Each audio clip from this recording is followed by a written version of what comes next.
ရဲမအပြန်တရဲပင်တန်းရွာဤမိုးရာသီသည်လူတိုင်းအတွက်အေးချမ်းမှုနှင့်စိမ့်လန်းမှုကိုပေးစွမ်းတော်လဲထိုအေးချမ်းမှုဤကြိတ်အောက်တွင်အမောင်ဆက်တစ်ခုရှိနေခဲ့သည်ထိုအမောင်ဆက်သည်ကျွန်တော်ကိုစော်မျိုးပင်ဖြစ်ပါသည်ငယ်စဉ်ကတည်းကကျွန်တော်သည်ဘဝဤလီမန်းချက်မရှိဘဲအဖျော်အပါးနှင့်အချိန်ဖြုံးတတ်သူတူဖြစ်ခဲ့သည်လက်ထဲတွင်လေးကွာတန်ချစ်စေလေးသိနတ်တလတ်ချစ်စေအငဲရှိနေခဲ့သည်တောထဲမှငှက်ကလေးများတောရိုင်းတရေဆန်လီများကိုပြစ်တက်ခြင်းဖြင့်ပျော်ရွှင်မှုကိုရှာဖွေခဲ့သည်တတဝါတို့၏နားကျင်မှုသည်ကျွန်တော်အတွက်ပျော်စရာတစ်ခုသာဖြစ်ခဲ့ပါသည်ဒါတတဝါတွေကိုမထပ်ပါနဲ့တနာပါဟုအမေကအကြိမ်ကြိမ်ဆိုမခဲ့တော်လေကျွန်တော်အတွက်မူထိုစကားများသည်နားထဲသို့မဝင်ပဲလေထဲတွင်သာပျောက်ကွယ်သွားခဲ့သည်ရွာသားများကကျွန်တော်အပြူမှုများကိုမနစ်သက်ကြသည်ဟုသိတော်လေမြင်သူများ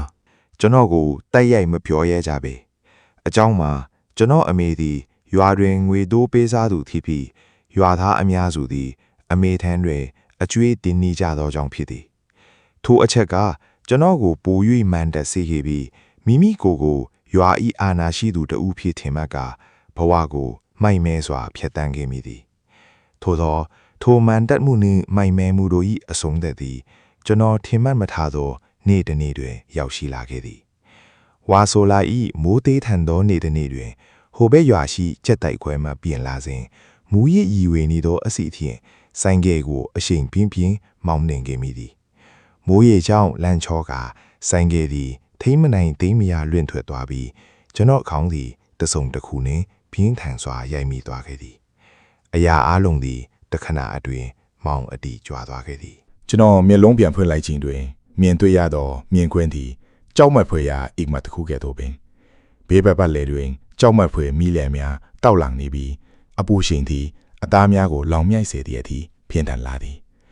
ဤသည်အမေပြောဘူးသောငရဲပြီဖိမိဟုတွေးမိသည်နှင့်ကျွန်တော်တုံရီသွားခိုင်သည်ထိုစဉ်ထူးဆန်းပြီးကြောက်မက်ဖွယ်ကောင်းသောပုဂ္ဂိုလ်နှုတ်သည်ကျွန်တော်ဘေးတွင်ရုတ်တရက်ပေါ်လာသည်မင်းပြုလုပ်ခဲ့တဲ့အကုသိုလ်ကံတွေတို့ပြစ်တင်ပေးဆက်ရမင်းချင်းရောက်ပြီး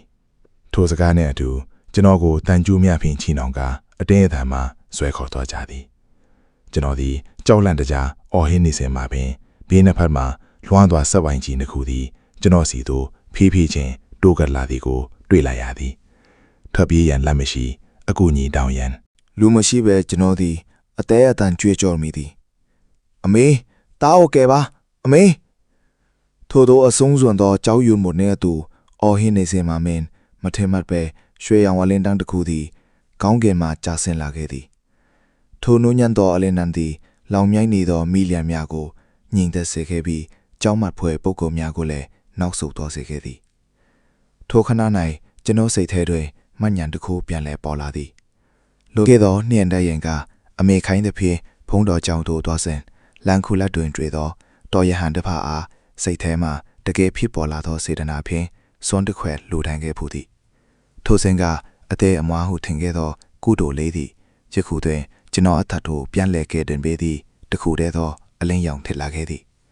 ကုသိုလ်အသေးအမွားလေးတခုတည်းကပင်ဘဝတစ်ခုကိုပြောင်းလဲစေနိုင်သည်ဟုသောအတန်တစ်ခုကိုကြားလိုက်ရပြီးကျွန်တော်ဒီအပေါ်သို့အရှိန်ဟုန်ဖြင့်ဆွဲတင်ခံလိုက်ရသည်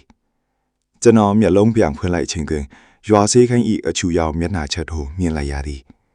အမေသည်မျက်ရည်များဖြင့်ငွေကြွေးနေပြီးဆရာဝန်ကလည်းအံ့အားသင့်နေသည်မင်းတကယ်ပဲပြန်ရှင်းလာတာလား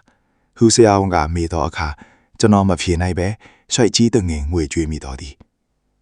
အမေတားအမားတီးပါပြီတားနောက်ခါမမိုက်တော့ပါဘူးအမေသို့တော့ဘဝတစ်ခုကိုပြောင်းလဲရန်ဟူဒီမှာပြောသလောက်မလွယ်ကူခဲ့ပြီညာတိုင်းအိမ်မက်ထဲတွင်ငရေပြီးဤမီးလံများနှင့်လွှားသွားများကိုပြန်မြင်ပြီးချွေးစေးများထက်ကလက်နိုးရလေရှိသည်ရွာသားများကလည်းကျွန်တော်ကိုငရေကပြန်လာတဲ့ကောင်ဟုကဲရဲ့တို့ပြောကြသည်သို့တော့ကျွန်တော်သည်ထိုးစကားများကိုပြုံး၍သာလက်ခံခဲ့ပါသည်ကျွန်တော်သည်အမှန်တကယ်ပြောင်းလဲရန်ဆုံးဖြတ်ခဲ့သည်အမေကိုရိုးသေးစွာပြုစုယူရခဲ့သည်တတဝါတို့အပေါ်တနာကျင်နာစိတ်မွေးမြူခဲ့သည်ပဝန်းကျင်ရှိသူငယ်ရှိများကိုလည်းအမားမှန်ခွဲခြားတတ်စေရန်တားဆီးဆုံးမခဲ့သည်ထိုပြောင်းလဲမှုသည်ဟန်ပြမဟုတ်ဘဲစိတ်ရင်းမှန်ဖြစ်ပြောင်းလဲခဲ့ခြင်းဖြစ်သောကြောင့်အချိန်ကြာလာသည်နှင့်အမျှရွာသားများ၏အမုန်းတရားများသည်လေးစားမှုများဖြင့်ပြောင်းလဲလာခဲ့သည် တီတန်ကျွတ်လာပြီးအညာတွင်စေဒီရှိ၌စီမီများထွန်ကြီးရင်ကောင်းကင်ယံကိုငေးကြည့်ကကျွန်တော်တိုးတိုးလေးရည်ရွယ်မိသည်အမုံထူးဟာကြောက်စရာကောင်းပြီမင်း